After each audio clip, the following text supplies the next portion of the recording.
Guys this Rajeev and welcome back to the another video. And दोस्तों आज की इस वीडियो में हम डिस्कस करेंगे ऑर्गेनिक केमिस्ट्री के बेंजीन एंड इट्स डेरिवेटिव का next topic orientation of mono substituted benzene compounds towards electrophilic substitution reaction, जिसमें हम थ्योरी ऑफ ओरिएंटेशन के बारे में बहुत ही डिटेल तरीके से एक्सप्लेन करने वाले हैं। दोस्तों वीडियो शुरू करने से पहले अगर आप हमारे चैनल पर नए तो प्लीज़ चैनल को सब्सक्राइब करें एंड इस बेल आइकन को भी प्रेस कर ऑल नोटिफिकेशन का बटन ऑन कर ले। तो चलिए दोस्तों बिना किसी देर के आज के इस वीडियो हम शुरू करते हैं। Orientation of mono substituted benzene compounds towards electrophilic substitution reaction. तो फर्स्ट ऑफ ऑल हम देखेंगे इसमें थ्योरी ऑफ ओरिएंटेशन के बारे में। तो थ्योरी ऑफ ओरिएंटेशन मतलब क्या होता है? तो थ्योरी ऑफ ओरिएंटेशन यानी ओरिएंटेशन मतलब इसे हम डायरेक्टिव इफेक्ट भी कहते हैं। तो उस ओरिएंटेशन को अगर हम एक्सप्लेन करना चाहते हैं तो हमें जो रेजोनेंस स्ट्रक्चर है, सिग्मा कॉम्प्लेक्स के रेजोनेंस स्ट्रक्चर, उन सभी को बहुत ही डिटेल तरीके से स्टडी करना होगा।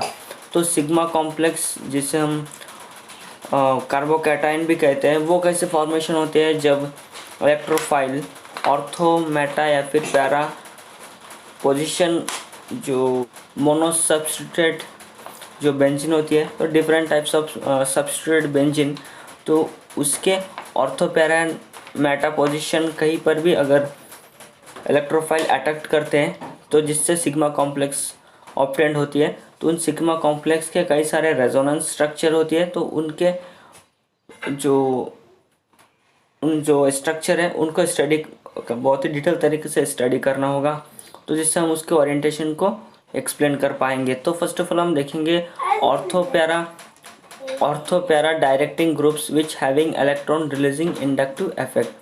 तो ऑर्थो पैरा डायरेक्टिंग ग्रुप्स यानी जो ऑर्थो पैरा यानी जो ग्रुप्स जो ऑर्थो एंड पैरा इनकमिंग जो ग्रुप्स है उसे ऑर्थो एंड पैरा पोजीशन में डायरेक्ट करते हैं।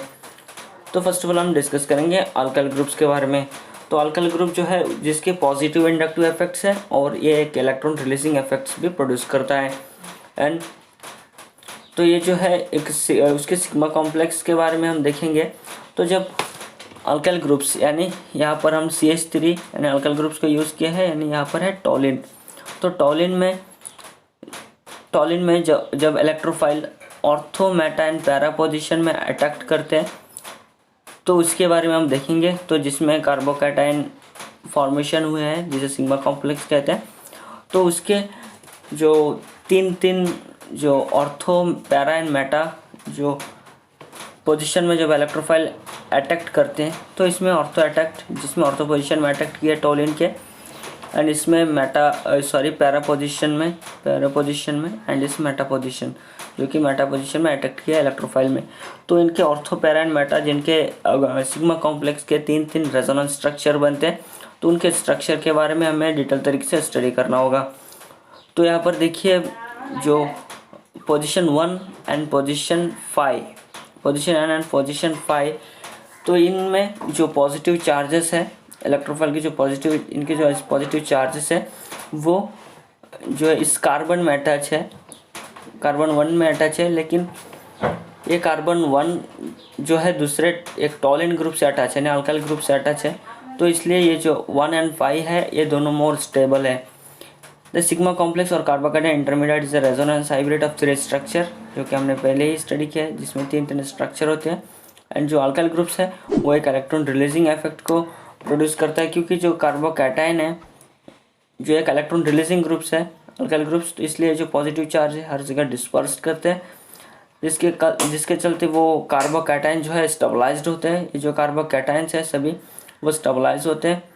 एंड जो पोजीशन 1 एंड 5 जो है जो स्ट्रक्चर है वो जो है एक स्टेबल स्ट्रक्चर है, स्टेबल है क्योंकि उसमें इफेक्ट भी मैक्सिमम होते हैं, क्योंकि जो है ये जो पॉजिटिव चार्जेस वो जिस कार्बन में है वो कार्बन दूसरे अल्काइल ग्रुप से अटैच होते हैं।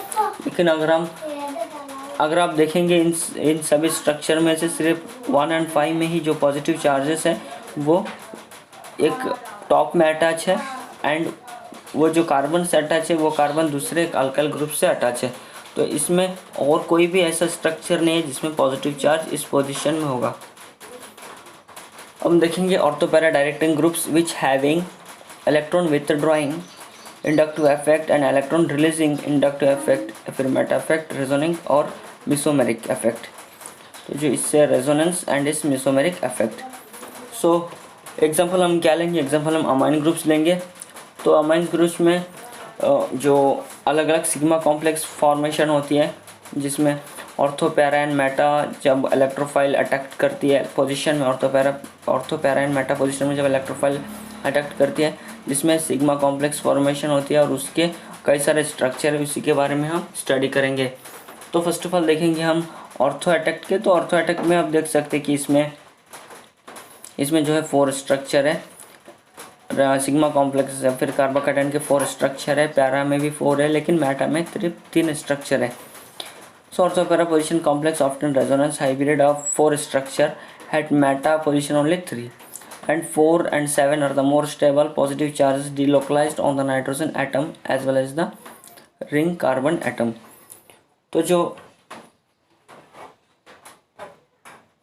जो पोजीशन 4 एंड पोजीशन 7 की अगर हम बात करेंगे तो ये दोनों मोर स्टेबल होती है, पोजीशन 4 एंड पोजीशन 7, क्योंकि पोजीशन 4 एंड पोजीशन 7 में जो पॉजिटिव चार्जेस है वो अमाइन ग्रुप यानी नाइट्रोजन में ही अटैच है, तो इसलिए दोनों मोर स्टेबल है। अगर हम बाकी स्ट्रक्चर से कंपेयर करेंगे तो पोजीशन 7 एंड पोजीशन 4 जो है वो मोर स्टेबल होता है। और एक इम्पॉर्टेंट नोट्स जो कि मैं भूल गया हूँ कहने के लिए, जो ऑर्थो पैरा डायरेक्टिंग ग्रुप्स जो है इलेक्ट्रॉन रिलीजिंग इंडक्टिव इफेक्ट, तो इसमें जो है अल्काइल ग्रुप अटैच होती है टोलिन, तो इसमें जो इलेक्ट्रोफिलिक सब्स्टिट्यूशन रिएक्शन अगर हम बेंजीन से तुलना करेंगे तो जो टोलिन में बहुत ही फास्ट होती है बेंजीन से। अब हम देखेंगे नेक्स्ट मेटा डायरेक्टिंग ग्रुप्स। तो मेटा डायरेक्टिंग ग्रुप्स कौन कौन सी है जो इनकमिंग ग्रुप्स को मेटा पोजीशन में डायरेक्ट करती है। उसमें नाइट्रेट है, साइनाइड है, अल्डिहाइड है एंड कार्बोक्सिलिक एसिड ग्रुप्स है जो कि इलेक्ट्रॉन विथड्रॉइंग नेचर है। तो इन सभी जो है इलेक्ट्रॉन विथड्रॉइंग नेचर होती है और इसमें जो है electron withdrawing inductive effect and resonance effect दोनों भी होती है। तो उसके स्ट्रक्चर के बारे में बात करेंगे तो कार्बोकेटाइन फॉर्मेशन हुआ है जब ऑर्थो इलेक्ट्रोफाइल जो है ortho para and Meta position में अटैक करते हैं। तो इसमें ऑर्थो अटैक में 3 स्ट्रक्चर, पैरा में भी 3 और मेटा में भी 3 स्ट्रक्चर फॉर्मेशन हुआ है। एंड 3 और 5 आर द अनस्टेबल। तो 3 और 5 अनस्टेबल क्यों है? 3 एंड 5 आर द अनस्टेबल क्योंकि इन दोनों में जो पॉजिटिव चार्जेस है वो एक कार्बन में अटैच है और वो कार्बन दूसरे नाइट्रो ग्रुप से अटैच है, तो इसलिए अनस्टेबल है। यानी unstable 3 and 5 are the highly unstable electron withdrawing nitrogen group attached to the carbon atom which having the positive charge. So sigma complex intermediate ortho and attack are the resonance hybrid to structure and ortho para attacking sigma complex are the less stable than the meta attack. So electrophilic substitution reaction in occurs slowly in nitrobenzene then benzene.